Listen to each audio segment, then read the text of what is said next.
హల్లెలూయా. బాగున్నావని అడగండి ఒకసారి పక్కన వాళ్ళని. ఎలా ఉన్నావని చెప్పి అడగండి. ఎలా ఉన్నావని చెప్పాలా? దేవుని కృప వలన బాగానే ఉన్నానని చెప్పాలి. హల్లెలూయా. ఎలా ఉన్నానని, ఎలా ఉన్నావు చర్చలు? దేవుని కృపలో బాగానే ఉన్నాను నేను కూడా. హల్లెలూయా. మరి దేవుడు తన కృప కాపుదల తోడుగా ఉంచి జయమివ్వాలని ప్రత్యేకంగా ఏం చేయండి? నా ప్రార్థన అయిపోయింది, నా ప్రార్థన అయిపోయింది అనకుండా హల్లెలూయా. ఈరోజు ఎవరో నాతో చెప్పారు, అమ్మయ్య మన ప్రార్థన అయిపోయింది అంటే నేనన్నాను, మన ప్రార్థన అయిపోయింది కానీ అన్ని ప్రార్థనలు మనవే. చెప్పండి, అందరిలో జరిగే ప్రార్థన ఎవరిదే? మనదే అని ఏం చేయాలా? ప్రార్థన చేయాలి. హల్లెలూయా. అందరిలో జరిగేది డిసెంబర్ 30 వరకు జరిగే ప్రార్థన కూడా ఎవరిదే అనుకోవాలా? నాదే అనుకుని ఏం చేయాలి? మీది అయిపోయింది ఇంకా నాదుంది, మీది అయిపోయింది ఇంకా నాదుంది అంటాం. ఇక 21 రోజు కూడా ఏమంటా ఉంటాం? మన నానుడి సామెత ఏంటి? నీది అయిపోయింది నాదుంది, నీది అయిపోయింది నాదుంది అంటే అప్పుడు మీరు ఏం చేయాలంటే మాది అయిపోయింది దేవుని స్తోత్రం, మీది కూడా ఘనంగా జరిగిస్తానని ఏం చేయాలా? చెప్పాలి. హల్లెలూయా. అలా చెప్పినప్పుడే మీ ఎదుట ఆత్మీయ విషయాలు పంచుకుంటారు. అంతేగాని మీరేదో నిస్సత్తుతో నిరాశతో ఉన్న మాట్లాడితే గనక ఇక నా బతుకేమైపోయింది, ఇక అయిపోయిందిలే అని అనుకుంటే గనక హల్లెలూయా సాతానుడు హల్లెలూయా నిన్ను ఇంకా ఏం చేస్తాడంటే బలహీన పరుస్తాడు. హల్లెలూయా. వాడితో చెప్పాలి, ఇంకా నా టైం ఉంది, నా దేవుడు నన్ను ఇంకా నిలబెట్టబోతున్నాడు, నడిపించబోతున్నాడు, కాపాడబోతున్నాడు, కృప చూపించబోతున్నాడు, లేవనెత్తబోతున్నాడు. ధైర్యంగా మనం సాతానుతో చెప్పవలసిన వారమై ఉన్నాం. హల్లెలూయా. చెప్పే గడుసు ఉండాలండి అంటే ధైర్యం రావాలి. హల్లెలూయా. మరి ఇక్కడ జయ జీవితమును అనుగ్రహించు దేవుడు. మన ప్రసంగ అంశం ఏంటి? జయ జీవితమును అనుగ్రహించు దేవుడు. జయ జీవితమును దేవుడు అనుగ్రహిస్తానని ఈ 21 రోజు ఉపవాస ప్రార్థనలో దేవుడు మనకేమిస్తున్నాడంటే వాగ్దానము ఇస్తున్నాడు. అంటే జయ జీవితమును దేవుడు మనకి ఇవ్వాలి అంటే 5 విషయాలు మనసులో పెట్టుకోవాలని చెప్పాను. ఎన్ని విషయాలు? 1, నేను విడిచిపెట్టవలసిన పాపం ఏదైనా ఉందా? 2వది, నేను వింటున్న సందేశంలో నేను చేపట్టవలసిన వాగ్దానం ఏదైనా ఉందా? 3వది, నేను అనుసరించవలసిన మాదిరి ఏదైనా ఉందా? 4వది, నేను విధేయత చూపవలసిన ఆజ్ఞ ఏదైనా ఉందా? హల్లెలూయా. 5వది, నేను సంపాదించవలసిన జ్ఞానము 21 రోజులు మీకు కంఠస్థం రావాలి. ఇది 5 పాయింట్లు. హల్లెలూయా. ఏంటి? విడిచిపెట్టవలసినది, చేపట్టవలసినది, అనుసరించవలసినది, చూపవలసిన ఆజ్ఞ, విధేయత చూపవలసినది, సంపాదించవలసినది. హల్లెలూయా. ఈ 5 రోజు మీరు రాసుకొని నెమరు వేస్తూ దేవుని దగ్గర ప్రార్థనతో రండి. హల్లెలూయా. ప్రార్థనతో వస్తే దేవుడు మన జీవితంలో మనకు తెలియకుండానే దేవుడు గొప్ప కార్యము చేస్తాడు. హల్లెలూయా. యోహాను రాసిన మొదటి పత్రిక 2వ అధ్యాయం 18వ వాక్యాన్ని కూడా ఒకసారి చదువుదాం.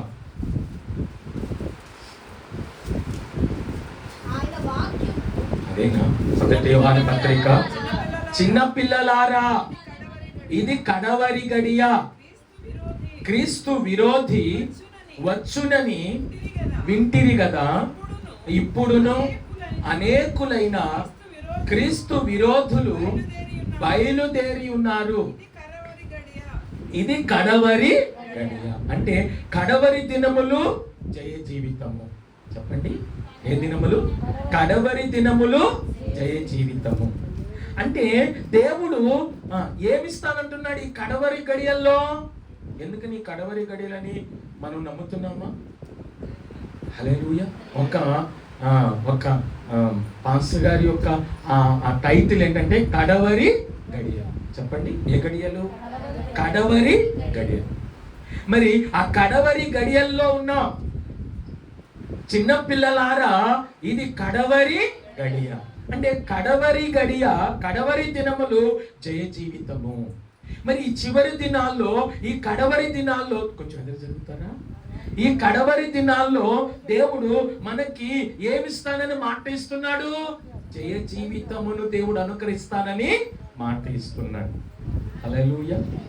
మరి దేవుడు తన కృప కాపుదల తోడుగా ఉంచి జయమివ్వాలని ప్రత్యేకంగా మరి కడవరి దినాల్లో జరిగే సంఘటనలు, సూచనలు నేను రాత్రి ఒక్కొక్కటి చెప్పాను. ఒకటి, లోకములో ఏ గడియా? కడవరి గడి యొక్క సూచనలు లోకములో ఎలా ఉన్నాయి, సంఘములో ఎలా ఉన్నాయి, ఇశ్రాయేలీలలో ఎలా ఉన్నాయి అనేది ఒక్కొక్క సూచన గుర్తు మీకు ఏం చేశానంటే చెప్పాను. ఇప్పుడు రెండవ రోజు 4వ కూడికలో కూడా మీకు ఒక్కొక్క సూచన చెప్పి అసలు పాయింట్లోనికి వెళ్తాను. హల్లెలూయా. మరి కడవరి గడియ, మరి కడవరి గడియలో మరి దేవుడు ఏం చేస్తున్నాడు? లోకములో ఏమని మనకు కనిపిస్తుంది అంటే సూచనలు ఏమనంటే ప్రకృతి యొక్క వైపరీత్యాలు కనిపిస్తున్నాయి. లోకములో మనకి ఏం కనిపిస్తున్నాయి? ప్రకృతి యొక్క వైపరీత్యాలు. హల్లెలూయా. ఎర్రని పేదూర అదేది. హల్లెలూయా. మరి ఇక్కడ భూకంపాలు ఏం కనిపిస్తున్నాయి?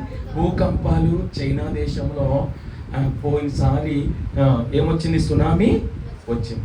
జపాన్ దేశం వచ్చినప్పుడు, ఈసారి సునామీ వచ్చినప్పుడు, సముద్రంలో పుట్టిన సునామీ ఆ జపాన్ దేశంలోనికి రాకుండా ఉండటానికి ఆ దేశం చుట్టూ కొన్ని కోట్ల ఖర్చు పెట్టి ఏం కట్టారంట? వాల్ కట్టారంట. సముద్రం చుట్టూ ఏం కట్టారంట? రక్షణ కోసం వాల్ కట్టారంట. అంటే ఆ రోజుల్లో ఎరుకో రాజు ఎరుకో పట్టణముల చుట్టూ ఏం కట్టినట్టు? కోటను కట్టినట్టు, బురుజులను కట్టినట్టు, ఏంటి మొత్తం చుట్టూరు ఆ గోడను, ఎరుకో కోట గోడను కట్టినట్టు ఇప్పుడు జపాన్ దేశంలో ఉన్నటువంటి వారు కూడా వారి యొక్క పట్టణము చుట్టూ ఎన్ని అడుగుల విస్తీర్ణం ఉందో వారి పట్టణము చుట్టూ కొన్ని అడుగుల మేర ఏం కట్టారంట? ఎన్ని అలలు వచ్చి ఎత్తుగా లేసినా ఏం చేయకుండా ఉంటే జపాన్ దేశం మునిగిపోకుండా ఏం చేయటానికి? ఉండటానికి. నిమ్రోదు కాలంలో కట్టారు బాబేలు గోపురాన్ని. మరి దేవుడు ఆ బాబేలు గోపురాన్ని తారుమారు చేయలేదా? మనుషుల యొక్క ఆలోచనలను, మనుషుల యొక్క తలంపులను, మనుషుల యొక్క శాస్త్రాలను దేవుడు తలంపులను తారుమారు చేయలేదా? అందుకని అన్నాడు, మీ తలంపులు వంటివి కాదు నా తలంపు, మీ ఆలోచనలు వంటివి కాదు నా ఆలోచన. హల్లెలూయా. మీరు ఆలోచించే ఆలోచన అది నాకు ఇష్టమై ఉండాలి. మీరు ఆలోచించే ఆలోచన నా ఆలోచనలోనికి వచ్చి మీరు ఏం చేయాలంటే ఆలోచించాలి. అప్పుడే మీకు జయ జీవితమును దేవుడు ఏం చేయగలడంటే అనుగ్రహించగలడు. అంటే ఉక్రెయిన్ మీదకి రష్యా ఏం చేసిందంటే యుద్ధానికి లేచింది ఈ కాలంలో. హల్లెలూయా. ఏ దేశం మీదకి? ఉక్రెయిన్ దేశం మీదకి. హల్లెలూయా. రష్యా యుద్ధానికి ఏం చేసింది? లేచింది. పేపర్ వాళ్ళు, మీడియా వాళ్ళు వీళ్ళందరూ ఏమన్నారంటే 4వ ప్రపంచ యుద్ధం ఏమైంది? ఆరంభమైపోయింది. ఇక ప్రపంచం ఏం కాబోతుందంటే అంతం కాబోతుంది అని. అంటే మీడియా వాళ్ళ చేతిలో ఉందా? లేదు. ఏం కనిపిస్తున్నాయి? సూచనలు కనిపిస్తున్నాయి లోకములో. ఏం సూచనలు? ప్రకృతి యొక్క వైపరీత్యాలు. ఏంటి? ప్రకృతి యొక్క వైపరీత్యాలు కనిపిస్తున్నాయి. భూకంపాలు కలుగుతున్నాయి, యుద్ధాలు కలుగుతున్నాయి. యుద్ధ వార్తలను ఏం చేస్తున్నాం? వింటున్నాం. అక్కడక్కడ సడన్ గా చనిపోయారన్న మాట ఏమవుతున్నాం? వింటున్నాం. మరి ఇక్కడ దేవుని మాటను బట్టి చూస్తే మరి ప్రకృతి వైపరీత్యాలను చూసి మన ఆత్మీయ జీవితమును మనము బుద్ధి తెచ్చుకొని అండి ఈ లోకములో దేవుని రాకడ ఏమైందంటే ఆసన్నమైంది. కాబట్టి ఆ దేవుని రాకడలో దేవుడు మనకేమిస్తానంటే జయ జీవితమును అనుగ్రహిస్తానన్నాడు. కాబట్టి ఆ విజయోత్సవముతో మమ్మల్ని ఊరేగిస్తున్న దేవా నీకు స్తోత్రం అని చెప్పి కీర్తనాకారుడు అండి పౌలు రాసి ఉన్నాడు. కాబట్టి కాబట్టి మనము కూడా అండ్ ఈ కడవరి దినములలో ఈ లోకములో జరుగుతున్న ఆ ప్రకృతి వైపరీత్యాల దృష్ట్యా మనం ఆలోచిస్తే హల్లెలూయా మన జీవితాన్ని మరీ జాగ్రత్తగా ఏం చేయాలంటే భద్రపరుచుకోవలసిన వారమై ఉన్నాం. మరియా తన హృదయములో దేవుని మాటలను ఏం చేసుకున్నట్టు, తలపోసుకున్నట్టు, భద్రపరుచుకున్నట్టు. హల్లెలూయా. రెండవ సూచన ఏంటి? సంఘములో. రెండవ సూచన ఏంటి? సంఘం. మొదటిది ఏంటి? లోకములో. లోకములో రెండవ ఉదాహరణ మీకు సూచన ఏం చెప్పారంటే ప్రకృతి వైపరీత్యాలు. దీనికి ఆధార వాక్యం చూడండి ఒకసారి. మత్తయి సువార్త 24వ అధ్యాయం 7-8 వాక్యాలు చదవండి. మత్తయి సువార్త 24వ అధ్యాయం 7-8 వాక్యాలు. జనము మీదకి జనము, రాజ్యము మీదకి రాజ్యము లేచును. అక్కడక్కడ కరువులను భూకంపములను కలుగును. ఇవన్నీ వేదనలకు ఏది? అయ్యో అక్కడ భూకంపం వచ్చిందంట, అయ్యో అక్కడ చనిపోతున్నారంట, హల్లెలూయా. అయ్యో అక్కడ ఏమొచ్చింది? సునామీ వచ్చిందంట, అయ్యో ఆ ప్రాంతం అంతా కొట్టుకుపోయిందంట అని మనం ఏమింటున్నాం? ప్రకృతి తన తీరును మార్చుకొని వైపరీత్యాలు మనం చూస్తున్నాం. అవి చూస్తున్నప్పుడు మరీ జాగ్రత్త కలిగి దైవ భక్తితో, ప్రభా నాకు ఈ కడవరి గడియలలో జై జీవితం ఇస్తానని మీరు మాకు మాట ఇచ్చారు కాబట్టి ఈ కడవరి దినాల్లో జై జీవితమును నాకు, నా సంఘానికి, నా కుటుంబానికి, నా ఆత్మీయ జీవితానికి దయచేయండి ప్రభా అని చెప్పి మనం ఆశతో క్రీస్తును అడగవలసిన వారమై ఉన్నాం. హల్లెలూయా. కానీ మనం ఏమిటో నేను అన్నాను బతుకుతానులే, హల్లెలూయా, నాకెందుకులే ఈ బాధ, తిరుగుతా తీసుకెళ్ళిపోతే మొన్న ఇద్దరు మాట్లాడుకుంటున్నారు. హల్లెలూయా. అమ్మ మంచాన పడకూడదండి, ఎలా ఉండాలండి అంటది ఒక అమ్మ. తిరుగుతూ ఏం చేయాలి? వెళ్ళిపోవాలండి అని. మన చేతిలో ఉందా? తిరుగుతూ వెళ్ళిపోతాం. హల్లెలూయా. నువ్వు కడవరి గడియలను నువ్వు ఆ సూచనలు గుర్తెరిగి జై జీవితం నాకు కావాలి అంటే కనుక నీకు ఇంకా దేవుని యొక్క ప్రణాళిక నీ జీవితంలో నెరవేరే వరకు కూడా నీకు మరణం రాదు.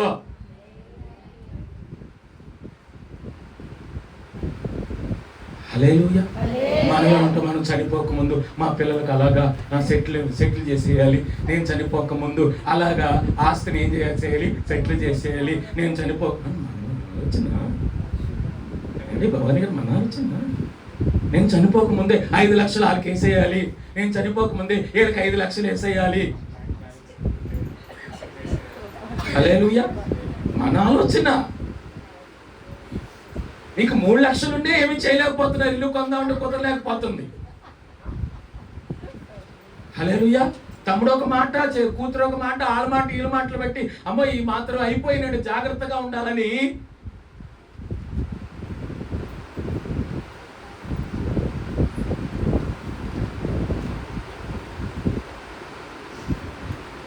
మన ఆత్మీయ జీవితము ఏం చేయాలంటే వాక్యముతో ఎప్పుడు కూడా మనం సరిపోల్చుకుంటూ సరిచూసుకుంటూ ఉండాలి. హల్లెలూయా. ఈ రోజు దేవుడు నాతో వాక్యము ద్వారా మాట్లాడుతున్నాడు. ఆ వాక్యము ద్వారా మాట్లాడుతున్న మాటలో నా ఆత్మీయ జీవితాన్ని నేను ఎంతవరకు అభివృద్ధి చేసుకోగలుగుతున్నాను, నేను ఎంతవరకు కాపాడుకోగలుగుతున్నాను, నేను ఎంతవరకు ఆత్మీయంగా అడుగులు వేయగలుగుతున్నాను, నా ఆత్మీయ అడుగులు వెనకబడటానికి కారణాలేంటి, ఆ కారణాల వల్ల అది దేవునికి ఇష్టమైనదా కాదా అని చెప్పి మనము ఏం చేయవలసిన వారమై ఉన్నాం?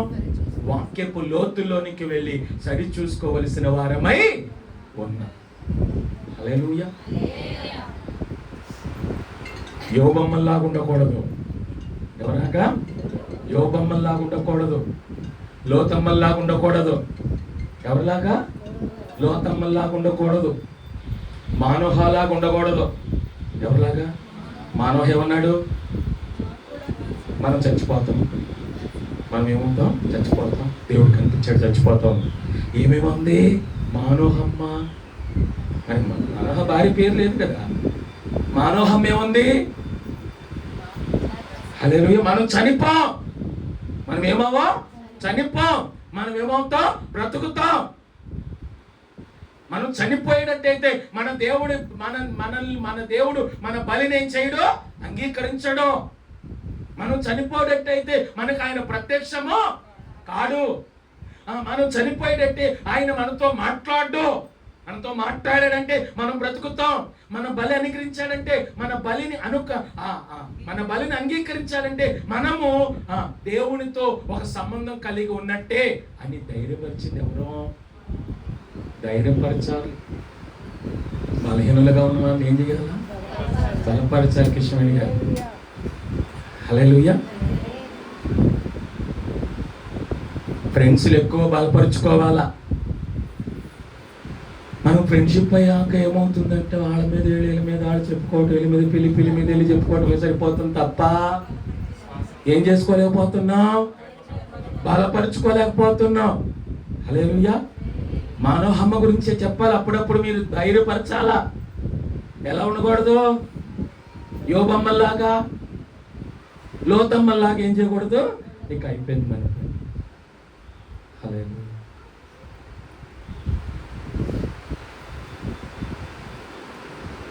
ఒకళ్ళనొక్కళ్ళు ఏం పరుచుకోవాలా? ఆదరించుకున్నాడని వాక్యం ఉంది. ఒకరినొక్కరు ఏం చేసుకోండి? ఆదరించుకోండి. ఏమో దేవుడు కార్యం చేస్తాడని చేయాలా? బలహీనులుగా ఉన్న వారితో ఏం చేయాలా? చెప్పాలా. హల్లెలూయా. చెప్తే జయ జీవితమును దేవుడు నీకు కోరుకోకుండానే ఇచ్చేస్తాడు. చెప్పండి, ఎందుకని? కోరుకోకుండానే దేవుడు ఏం చేస్తాడు? జయ జీవితం నీ జీవితంలో దేవుడు నీకు అనుగ్రహిస్తాడు. రెండవది సంఘములో. ఒకటేంటి? లోకములో ప్రకృతి వైపరీత్యాలు సూచనలు కనిపిస్తున్నాయి. కాబట్టి ప్రియ సంఘమా, ప్రియ విశ్వాసి, నిన్ను నీవు జాగ్రత్త పరుచుకొని కడవరి దినాల్లో జయ జీవితం అనుకరించే దేవుని వైపు నువ్వు చూడవలసిన వ్యక్తివై ఉన్నావు. రెండవది సంఘములో మనం చూస్తే తిమోతికి రాసిన 2వ పత్రిక 4వ అధ్యాయం 2-3 వాక్యాలు ఒకసారి చదవండి. తిమోతికి రాసినటువంటి 2వ పత్రిక 4వ అధ్యాయం 2-3 వాక్యాలు. వాక్యమును ప్రకటించుము, సమయమందును అసమయమందును ప్రయాసపడుము, పూర్ణమైన సంపూర్ణమైన దీర్ఘశాంతముతో ఉపదేశించుచు ఖండించుము, గద్దించుము, బుద్ధి చెప్పుము. ఎందుకనగా జనులు హితబోధను సహింపక ఏ చెవులట ఏం సహించలేకపోతున్నారు. ఈ కడవరి దినాల్లో సంఘములో జరుగుతున్న సూచన మీకు చెప్తున్నా. హితబోధను ఏం చేయలేక సహింపక. హితబోధ అంటే ఏంటి? హితవాక్యము. తిమోతితో అన్నాడు, హితవాక్యము అంటే మంచి వాక్యము, ఆరోగ్యకరమైన బోధ ఈ రోజు సంఘములో ఉన్న వాళ్ళు వినలేకపోతున్నారంట, సహించలేకపోతున్నారంట. ఏమి సహిస్తున్నారు? నువ్వు ఎలా ఉన్నా పర్వాలేదు, నువ్వు ఎలా ఉన్నా పర్వాలేదు. హల్లెలూయా. నువ్వు ఎలా ఉన్నా పర్వాలేదు, నువ్వు ఏ డ్రెస్ వేసుకున్నా పర్వాలేదు, నువ్వు ఎలా ఉన్నా సరే దేవునికి ఏం కావాలా? హృదయం కావాలా. నువ్వు ఎలా ఉన్నా పర్వాలా, దేవునికి ఏం కావాలా? హృదయం కావాలా. అంటే బాహ్యాన్ని దేవుడు చూడట్లేదు. ఏం చూస్తున్నాడు? అంతరంగాన్ని. అంటే అంతరంగాన్ని చూడాలి అంటే బాహ్యంగా కూడా మనము ఒక సాక్ష్యం ఏం చేయాలా? చూపించాలి కదా. నేను నా ప్రియుని దానను అన్నట్టుగా మరి మనము నేను నా ప్రియుని దానను అన్నట్టుగా లోకములో ఉన్నటువంటి వారికి మనం ఏం చేయాలా? చూపించాలి కదా. సంఘంలోనికి మన ఇంట్లోకి ఎవరిని రాగానే మన ఇంట్లో ఉన్న వాతావరణం చూసి వీళ్ళు పలానా అనుకుంటాం. అవునా కదా? ఎందుకు అనుకుంటాం? అమ్మ వీళ్ళు ఈ పట్టం పెట్టారు పలానా వాళ్ళు అనుకుంటా. ఇదిగో వీళ్ళు ఈ పట్టం పెట్టంగానే పలానా వాళ్ళు అనుకుంటా. అది వాళ్ళకి ఇష్టమైంది అని మనం ఇంట్లోకి వెళ్ళక ముందే వాళ్ళ ఇంటి ముందున్నటువంటి వాతావరణాన్ని బట్టి పసికట్టి పలానా వీళ్ళు అని అనుకుంటాం. అది లేకపోతే గుర్తించగలమా? గుర్తించలేము. అలాగనే మన యొక్క బాహ్య స్థితిని ఒక వ్యక్తి గుర్తించందే మన హృదయంలో ఉన్న ఆత్మీయ స్థితిని ఎలా గుర్తించగలుగుతాడు?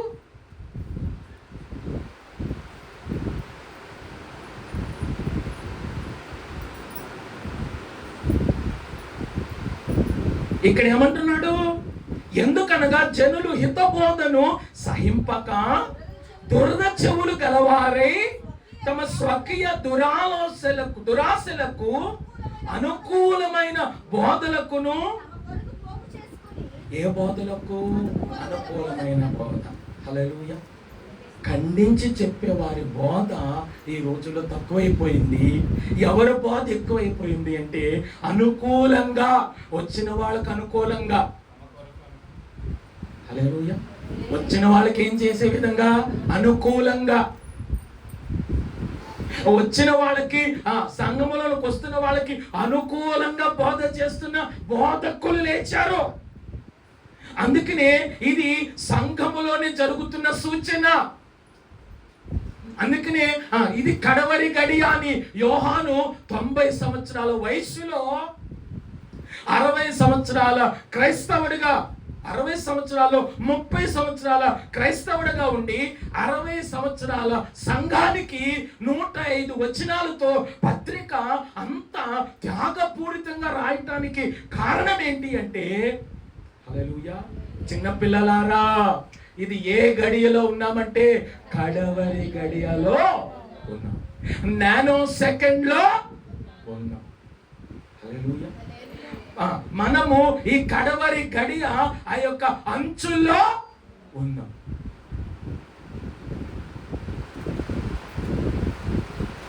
మరి కడవరి గడి యొక్క అంచులో ఉన్నప్పుడు మన ఆత్మీయ స్థితిని మనము సంఘములో మనము ఎలా ఉంది మన ఆత్మీయ స్థితి అని మనల్ని మనం ఏం చేసుకోవాలంటే పరిశీలన చేసుకోవాలి. ఆత్మీయ విషయాలు మాట్లాడుకోవటం మానేసి ఈ చెవులు ఎక్కువైపోయినట్టు. ఏ చెవులు?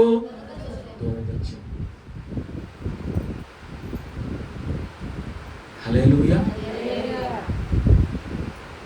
ఆత్మీయ విషయాలు మానేసి ఏంటి సంఘములకు వస్తున్న వాళ్ళ విషయాలు కానీ, లేదా తిరుగు పొరుగు వారి విషయాలు కానీ, లేదా ఎక్కడైనా జరిగిన విషయాలు కానీ, ఇది నీకు తెలుసా అని ఈ మాటలు ఎక్కువైపోయినాయి. ఏ మాటలు తగ్గిపోయినాయి? ప్రార్థన చేసుకుందాంరా సంఘానికి. ఈరోజు ప్రార్థన లేదు కదా, మన సంఘానికి వెళ్ళి ఇద్దరం కలిసి ప్రార్థన చేసుకుందామా అన్న ఆత్మీయత ఉందా? సంఘం కాదులే, మన ఇద్దరు పక్కన ఉన్నాం కాబట్టి, ఈరోజు ప్రార్థన లేదు కాబట్టి, ఆయన ఇంకా డ్యూటీ నుంచి రాలేదు కాబట్టి మన ఇద్దరు మా ఇంట్లో ప్రార్థన చేసుకుందాంరా అన్న స్థితి ఉందా? ఖాళీ ఉంటే మనం ఎక్కడికో చోటకి పని పెట్టుకుని ఏమవుతున్నాం, వెళ్ళిపోతున్నాం. కానీ ప్రార్థనలో కూర్చునే అనుభవం ఉందా?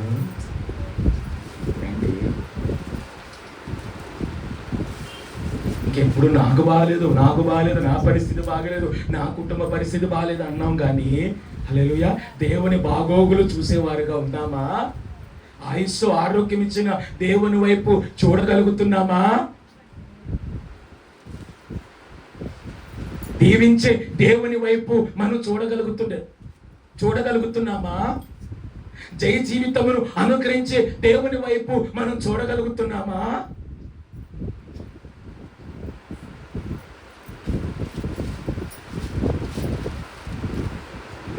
ఇంకా ఏమంటున్నాడు కింద? తమ కొరకు పోగు చేసుకొని సత్యమునకు చెవినియక. దేనికి? సత్యమునకు ఏం చేయనివ్వక. చెవివ్వట్లేదంట.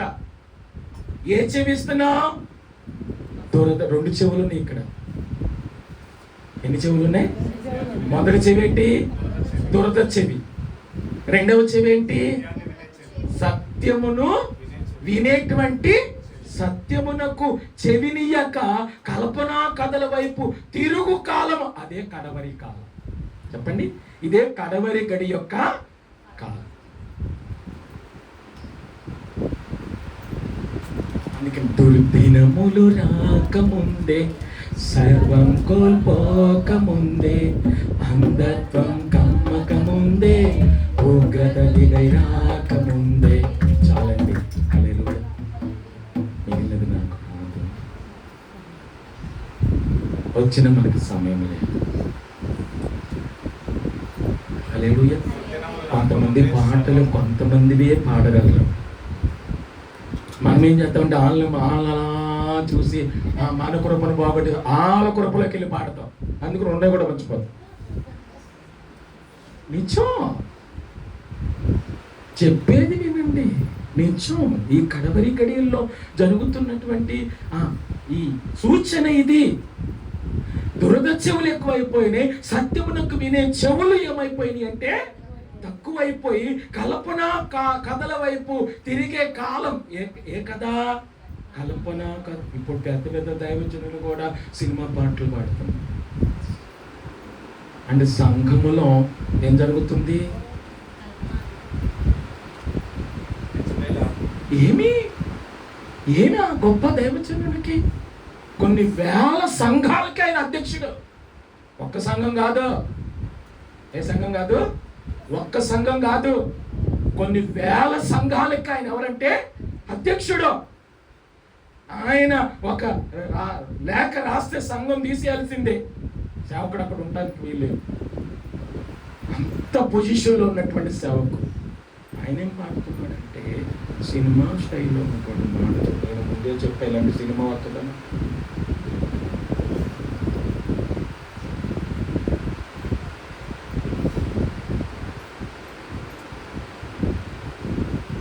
వాక్య స్టైల్ కావాలా, సినిమా స్టైల్ కావాలా? ఏంటి ఏ స్టైల్ కావాలి?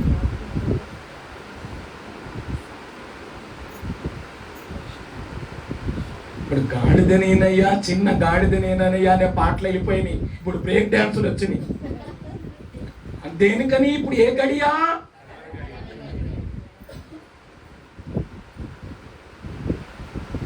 ఉదయకాలము, మధ్యకాలము, సాయంకాలము, చీకటి వేళలో చీకు లేదు, చింత లేదు, బాధ లేదు, భయం లేదు. యేసు ఉన్నాడు నాలో, యేసు ఉన్నాడు, యేసు ఉన్నాడు నాలో. ఏ పాట పోయింది దివ్య? ఏ పాట వచ్చింది అంటే హల్లెలూయా.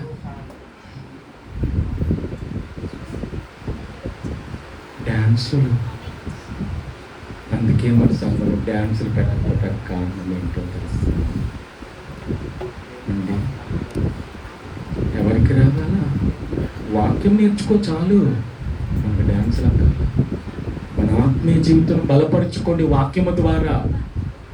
హల్లెలూయా. నేను వాక్యము ద్వారా ఏ రీతిగా ఎదగాలి అన్నటువంటి ఆలోచన కలిగి ఎదగండి. దేవుడు మిమ్మల్ని జయ జీవితమునకు వారసులుగా ఏం చేస్తాడంటే మారుస్తాడు.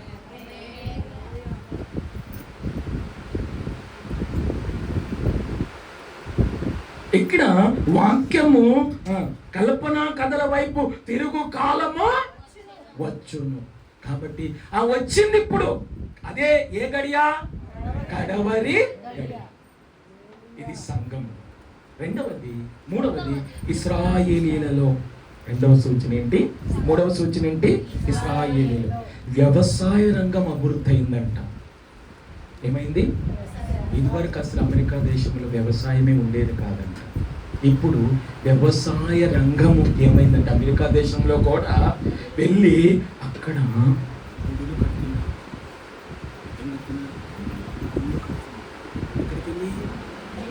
ఇండియా వాళ్ళు అక్కడికి వెళ్ళి అక్కడ గ్రీన్ కార్డు చేసి సంపాదించి అక్కడ మనం స్థిరపడిపోయి ఉన్నాం. కాబట్టి మనము మన యొక్క దేవతను ఏం చేద్దామంటే గుడి కడదామని కట్టేశారు. ఇశ్రాయేలు దేశం అంటే, అమెరికా దేశం అంటే దేవుడు ఎన్నుకున్నటువంటి అభివృద్ధి చెందినటువంటి సంయుక్త రాష్ట్రాల్లో ఒక సంయుక్త రాష్ట్రముగా పిలువబడినటువంటి దేశమే ఏది అంటే అమెరికా రాష్ట్రం. అగ్రస్థానములో దేవుడు వారిని ఉంచాడు. ఈరోజు అక్కడ దేవునికి విరోధమైనటువంటి ఒక నినాదము లేపబట్టి హల్లెలూయా అక్కడికి వెళ్ళి అభివృద్ధి చేశారు. ఇక్కడున్న వ్యవసాయాన్ని అంతటి తీసుకెళ్ళి అక్కడ ఏం చేశారంటే అక్కడ పంటలు పండిస్తున్నారంట. మన వ్యవసాయ విత్తనాలు ఇక్కడ తీసుకుని వెళ్ళి అండి అక్కడ పంటలు పండించి అక్కడ వ్యవసాయ రంగాన్ని ఏం చేస్తున్నారంటే అభివృద్ధి. అడవి ఉల్లసించును. దీనికి ఆధార వాక్యం ఏంటి అంటే యెషయా గ్రంథం 35:1-2-3 వాక్యాలు మీరు ఇంటికి వెళ్ళాక చదువుకోండి. అక్కడ కస్తూరి పుష్పము వలె ఏం చేయును? అడవి ఉల్లసించును. కస్తూరి పుష్పము వలె పూయును. అది బహుగా పూయిచు ఉల్లసించును. ఉల్లసించి సంగీతములు పాడును. లెబానోను సౌందర్యము, ఏ సౌందర్యము? లెబానోను యొక్క సౌందర్యము దానికి. హల్లెలూయా. ఈరోజు అన్ని దేశాలతో పాటు అమెరికా దేశము కూడా అండి వ్యవసాయ రంగములో ఏమైందంటే ఇశ్రాయేలీలు అభివృద్ధి చెందారు. అది కడవరి గడియకు ఏదిగా ఉంది? సూచనగా ఉంది. సంఘములో ఇశ్రాయేలీలో లోకములో సూచన చెప్పారు. ఇలా చెప్తూ వెళుతూ హల్లెలూయా పరలోకములో నీకు కావలసినది ఏది అంటే జయ జీవితం. పరలోకములో మనకు కావాల్సింది ఏంటి? ఇక్కడ కావాలా? అక్కడ కావాలా? ఇహమందు పరమందు కూడా 100 రెట్లు అన్నాడు. కాబట్టి ఇక్కడ కూడా నేను జయ జీవితమును నేనేం చేయాలంటే అనుభవించాలయ్యా. అక్కడ కూడా నాకేం కావాలి అంటే జయ జీవితమును కావాలి ప్రభువా అని చెప్పి పరలోకములో నీకు కావలసినది జయ జీవితం అంటే కడవరి కాలమును జయిస్తే, ఏ కాలమును అంటే లోకమును జయిస్తే, సంఘములో ఉన్నటువంటి ఈ దురదృష్టములైనటువంటి వాటిని జయిస్తే, ఎప్పుడైనా ఒకరి ముందు ఇంకొకరి ముందు చెప్పటం మానేయండి. మీ ఆత్మీయ జీవితం అభివృద్ధి చెందినట్టు అవుతుంది. మీకు తెలిసిన నాకు తెలియదు అన్నట్టే ఉండండి.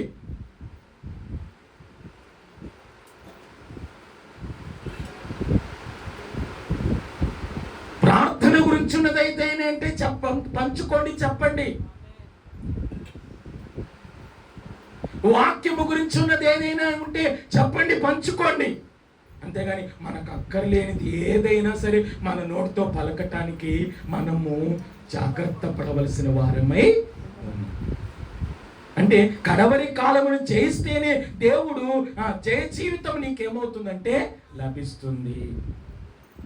1 కొరింథీ పత్రిక 15:57 ఒకసారి చదవండి. కొరింథీయులకు రాసిన 1 పత్రిక 15:57. అయినను చూడండి, అయినను మన ప్రభువైన యేసుక్రీస్తు మూలముగా మనకు, ఎవరి మూలముగానే ఏంటి? సంఘం మూలంగా కాదు, సేవకుని మూలంగా కాదు, ఏంటి లోకములో ఉన్న స్నేహం మూలంగా కాదు, మన ప్రభువైన యేసుక్రీస్తు మూలముగానే దేవుడు మనకేమి ఇవ్వబోతున్నాడంటే జయం ఇవ్వబోతున్నాడు. హల్లెలూయా, హల్లెలూయా. ఎందుకు? యేసుక్రీస్తు మూలముగానే మనకు జయం ఇవ్వబోతున్నాడు. కాబట్టి ఎందుకు ఇవ్వబోతున్నా అంటే అంతము ఆయనే, ఆదియు ఆయనే, మొదటి వాడు ఆయనే, కడపటి వాడు ఆయనే, అల్ఫయు ఆయనే, ఒమేగయు ఆయనే. హల్లెలూయా. భూమికి పునాదులు వేసిన వాడు ఆయనే. ఆ పునాదిని నాశనం చేయటానికి రెండవ రాకడలో రాబోతున్న వాడు కూడా ఆయనే. కాబట్టి సర్వానికి ఆధారము ఆయనే. కాబట్టి ఆయన ద్వారానే నీకు జయ జీవితం వస్తుంది. కాబట్టి జయ జీవితం నీకు కావాలి అంటే నువ్వు లోకాన్ని జయించవలసిన వ్యక్తివై ఉన్నావు. కాబట్టి హల్లెలూయా. ప్రభువా నాకు ఈ లోకములో జయ జీవితం కావాలి ప్రభువా అని నువ్వు ఆశతో ప్రార్థన చేస్తున్నట్లయితే హల్లెలూయా, క్రీస్తు ద్వారా మనకి జయ జీవితం ఎలా వస్తుందంటే 7 విషయాలు. 1, క్రీస్తు మాదిరిని అనుసరిస్తే నీకేమొస్తుంది? ఏమనుసరిస్తే? క్రీస్తు మాదిరిని.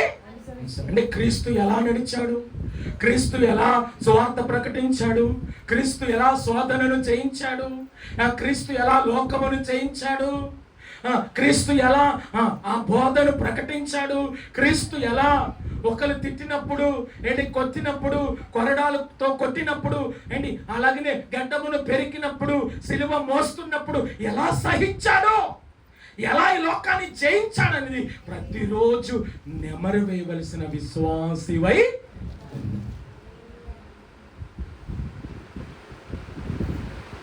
ఈ మా పాస్టర్ గారు చెప్తుండేవాళ్ళు, ఈ చీర నేసేవాళ్ళు ఏం చేస్తారంట,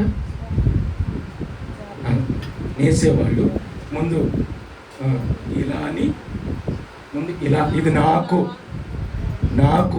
నా పిల్లలకి నా కుటుంబానికి ఇలా లాగాలంటే నేసేవాళ్ళు నాకు, నా భార్యకి, నా బిడ్డలకి, నాకు, నా భార్యకి, నా బిడ్డలకి, నాకు, నా భార్యకి, నా బిడ్డలకి. అంటే దేవుడు మనల్ని ఎందుకు ఏర్పాటు చేసుకున్నాడు? ఆ స్థితిని ఏమైపోతున్నాం, మర్చిపోతున్నాం. హల్లెలూయా. దేవుడు నాకేం చేశాడండి? హల్లెలూయా. 40,000 జీతం ఇస్తే ఎంత దేవుడు ఒక కూడిక పెట్టేసి హల్లెలూయా జయ జెండా ఎత్తుదము, జయం హల్లెలూయా కననా మమకు జయం హల్లెలూయా. చెప్పక్కర్లేదు జ్యోతి, నోట్లోంచి అలాగే ఏమవుద్ది, పాట వచ్చేస్తుంది. ఏమవుతే 40,000 జీతం 10,000 40,000 అయితే 10,000 మన 10,000 కూడా అట్లా సరిపోవట్లా.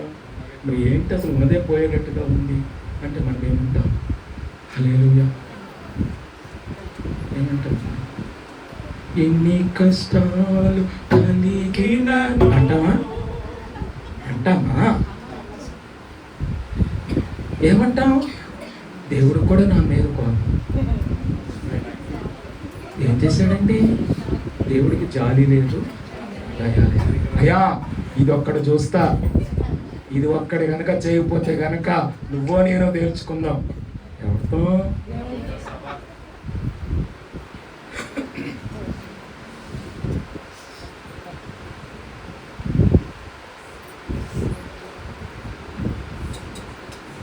హల్లెలూయా. మరి ఇక్కడ క్రీస్తు మాదిరిని ఏం చేయాలా? అనుసరించి. ఎందుకని? పేతురు రాసిన మొదటి పత్రికలోనికి రండి. పేతురు రాసిన మొదటి పత్రిక 2వ అధ్యాయము 21వ వాక్యాన్ని ఒకసారి చదవండి. క్రీస్తు కూడా మీ కొరకు బాధపడి మీరు తన అడుగు జాడల యందు నడుచుకొనున్నట్లు మీకు మాదిరి. ఎవరంట? ఎవరు మనకు మాదిరి? మాదిరి ఓ పాదిరి అన్నాడు. మాదిరి లేని పాదిరిగా ఉన్నావా అన్నాడు. ఇంకొక అసలు పాత రుచి కీర్తనలు ఒకే అంట, వాళ్ళు దాంతో దేవుడితో సంబంధం కలిగి రాశారండి. హల్లెలూయా. ఇప్పుడున్న పాట ఒక లైన్ ఉంటే 2వ లైన్ మర్చిపోతున్నాం. పుస్తకం లేని ఏం చెప్తుందంటే కొంతమంది పుస్తకం ఉన్నా సరే తప్పు పాడుతున్నారు, అది వేరే విషయం. నాకు అదే ఆశ్చర్యం. పాట పుస్తకం దగ్గర పెట్టుకుని అలా పాడుతూ కూడా కలజోడు పెట్టుకోవడం తప్పు పాడుతుంటే అంటే మనసు ఎక్కడ ఉండి పాడుతున్నారు. అందుకనే దేవుని కార్యం ఏం చెప్పలేదంటే జరగట్లేదు.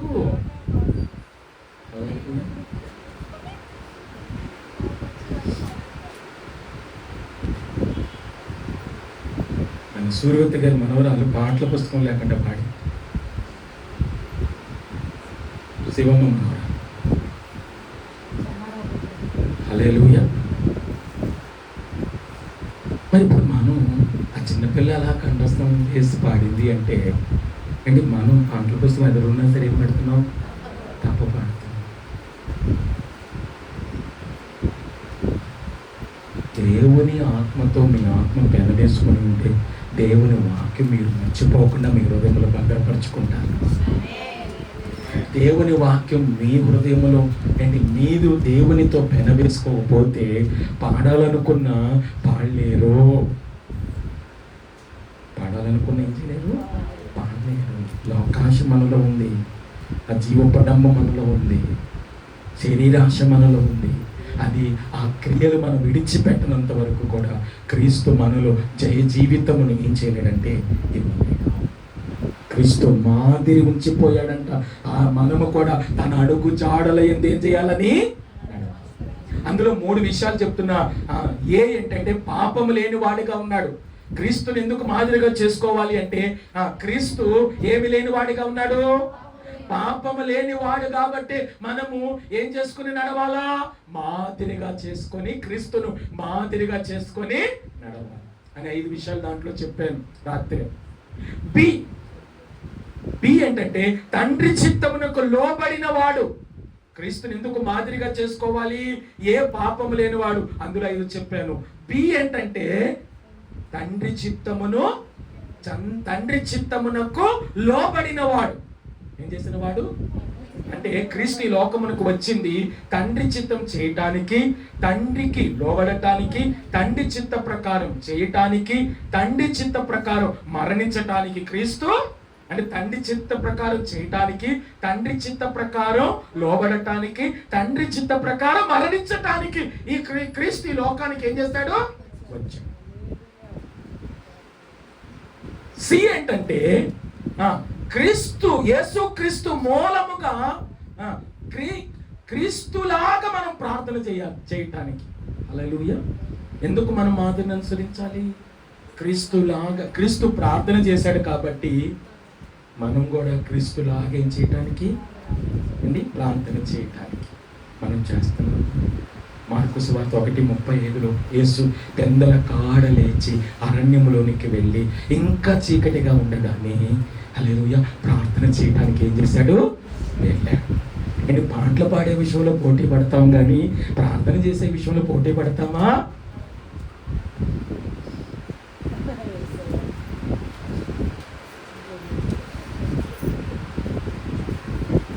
అంటాం కానీ ఏం పడలేము చెప్పండి.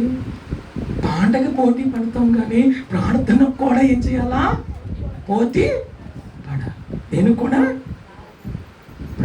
నీ వయసులో ఉన్నప్పుడు నేను పరిశుద్ధాత్మ అభిషేకంతో ఎగిరెగిరి గంతులు వేసి ఆరాధించి పాటలు పాడేసా, వాక్యం చదివేసా. 10th కదప్పుడు అలా నేను కూడా 10th మనం చూస్తే నా బాల్యత జ్ఞాపకం వస్తాయి.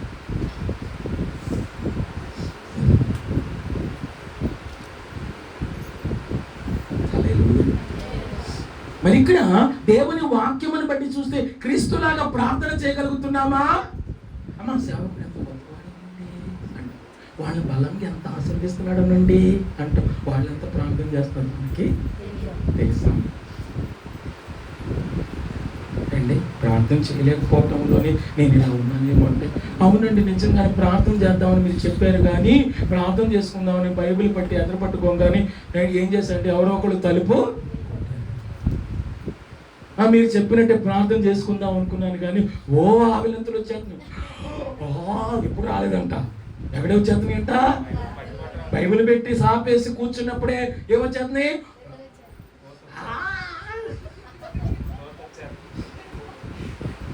కొంతమంది ఆవులిస్తున్నారు అంట. తెలుసా మీకు దేన్ని? ఆవులింత. అలా ఆవులింతలను చూసారా? ఎవరైనా చూసినట్టు చెయ్యొద్దండి.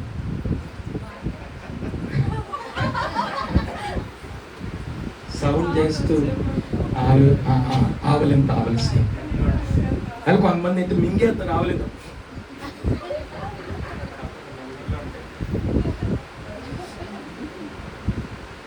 కొంతమంది నోరంతా తిరుగుతా నీ వరకు ఏం పోదు ఆవలింత. ప్రార్థనలో కూర్చున్నప్పుడు ఆవలింతలో నేను మానేశానండి ప్రార్థన. హల్లెలూయా. అయ్యగారు మీరు చెప్పినట్టు ప్రార్థన చేసుకుందాం సాపేసా, బైబిల్ చదివేసిందంటే ఒక పాట పాడేసిందంటే ప్రార్థన చేసేసరికి టబిక్ మన సౌండ్ ఎక్కడో టిక్చుక్కు మన కళ్ళు తెచ్చేస్తాం.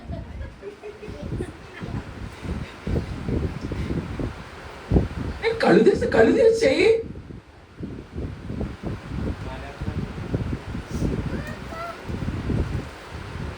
ఏం చేస్తాం ఎందుకు? ప్రార్థన మానేస్తాం ఎందుకు? బైబిల్ చదవాలి, పెద్ద బైబిల్ తీసుకున్నాం, చదువుతున్నావా?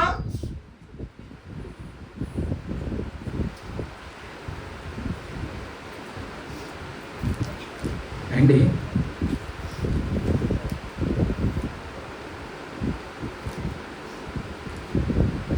కానీ మనం ఉంటుంది నా బతికేంటి ఇలా తగలడి కుక్క కూడా బతుక కుక్క చెయ్యన్నట్టు కుక్కలాగా నా బతుకైపోయింది.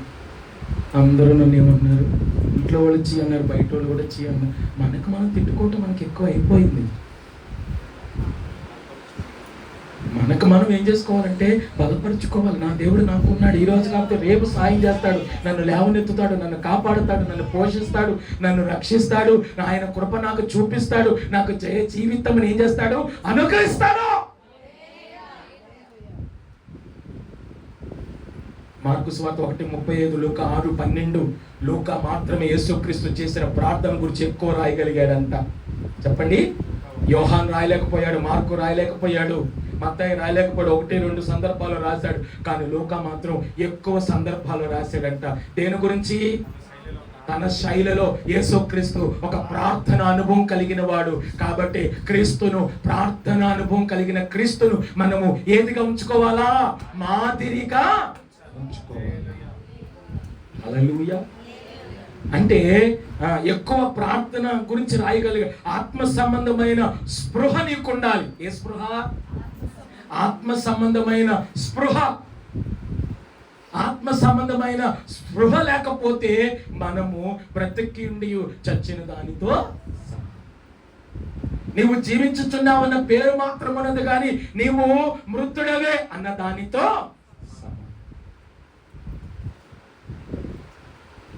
రూతులాగా పరిగెరుకోవాలంట. రూతులాగా ఏం చేయాలి? ఎందుకంటే అత్తగారు చెప్పిన మాదిరిని ఏం చేసిందంటే అనుసరించింది.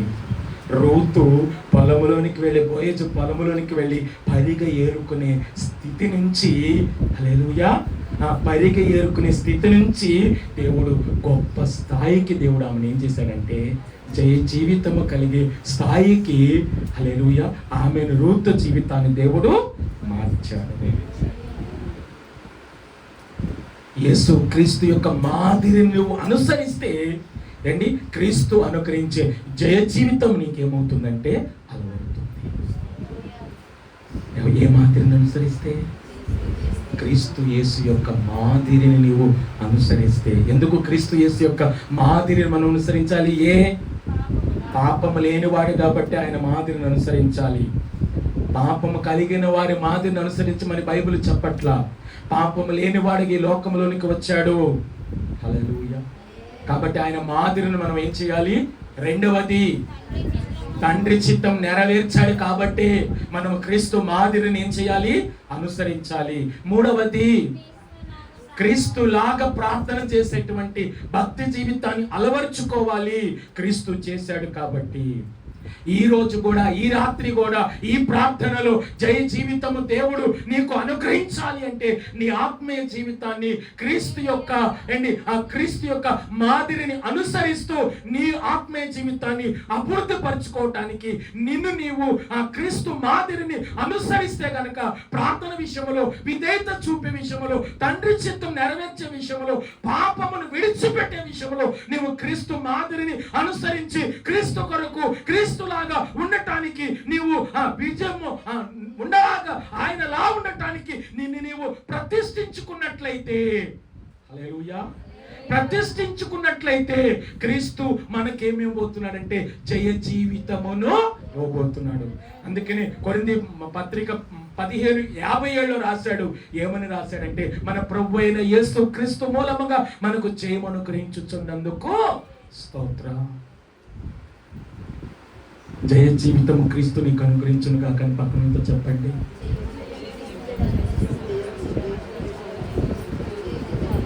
వనగబాకండి, అనకండి, అనకండి, ఎలా గట్టిగా చెప్పండి.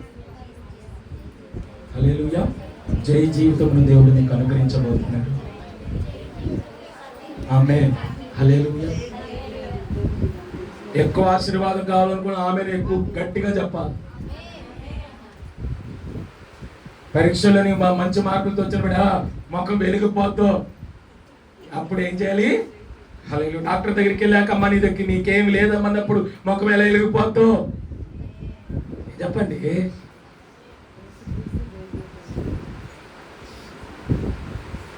ముందే అన్నాడు అనుకో, నేను అనుకున్నా అంటాం. హల్లెలూయా. లేదు అన్నాడు అనుకో, ఎన్ని స్తోత్రం అంటాం. అక్కడే ఏంటమ్మా అంటున్నావు అంటే నీకు తెలియదు, మా గతంలో నేను అనుకుంటున్నాను.